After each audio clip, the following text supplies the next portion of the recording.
মাননীয় প্রধানমন্ত্রী সালাম আলাইকুম।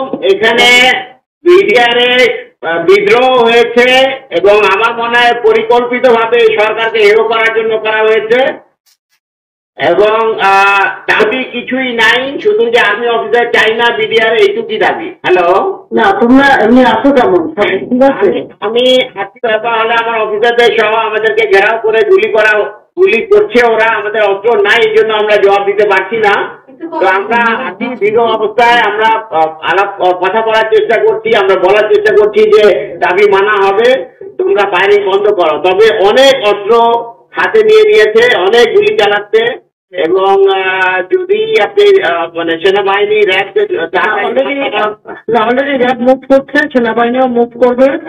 আমরা এই ম্যাচের চোখে পৌঁছে দেওয়ার কথা যে সেনাবাহিনী র্যাব চলে যাবে ওই দিক থেকে, 2-3 সাইড থেকেই লোক চলে যাবে, 3 গেট থেকে লোক যাবে, আর্মিও যাবে, র্যাবও যাবে।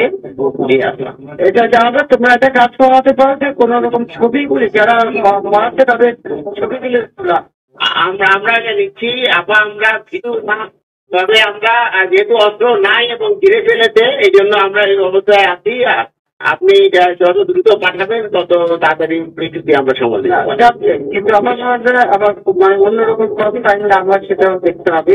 না অবশ্যই এটা হবে না, আমরা এটা নিশ্চিত করবো এবং আমরা বলছি যে দাবি সব মানা হবে, তোমরা ফায়ারিং বন্ধ করো।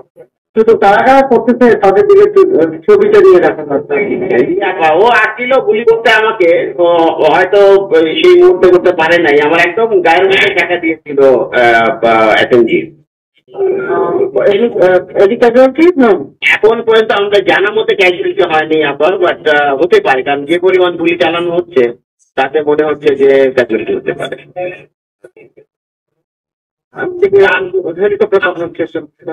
আর আমরা সাহস হারাচ্ছি না, আপনি ধন্যবাদ।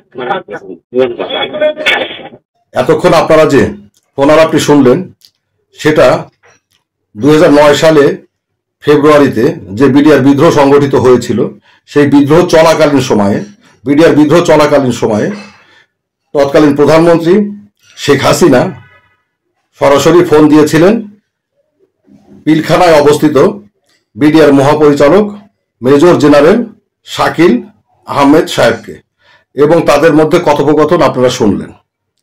সেখানে প্রধানমন্ত্রী বলেছিলেন যে র্যাব এবং সেনাবাহিনীকে অভিযানে পাঠানো হচ্ছে, এমনকি হেলিকপ্টার সহ অভিযানে পাঠানো হচ্ছে, হেলিকপ্টার সহ।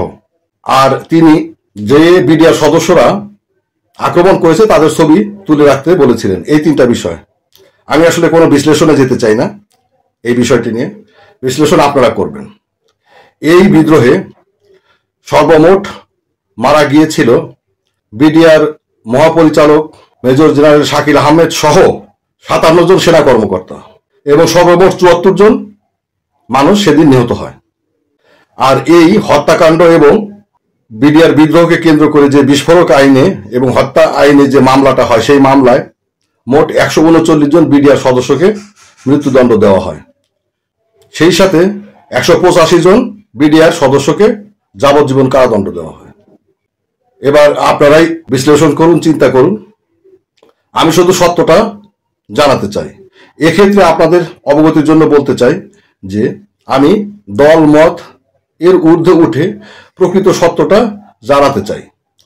এটা কারো ভালো লাগুক না লাগুক তাতে আমার কোনো কিছু যায় আসে না।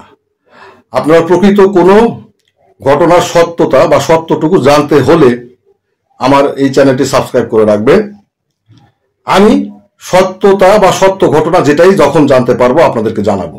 আপনারা যেটা আমার পক্ষ থেকে জানতে পারবেন সেটার মধ্যে অথেন্টিক নিউজটাই পাবেন বা সত্যতা পাবেন, এইটুকু বলতে পারি। সাবস্ক্রাইব করুন, সঙ্গে থাকুন, লাইক করুন, শেয়ার করুন, কমেন্ট করুন, উৎসাহ দিন।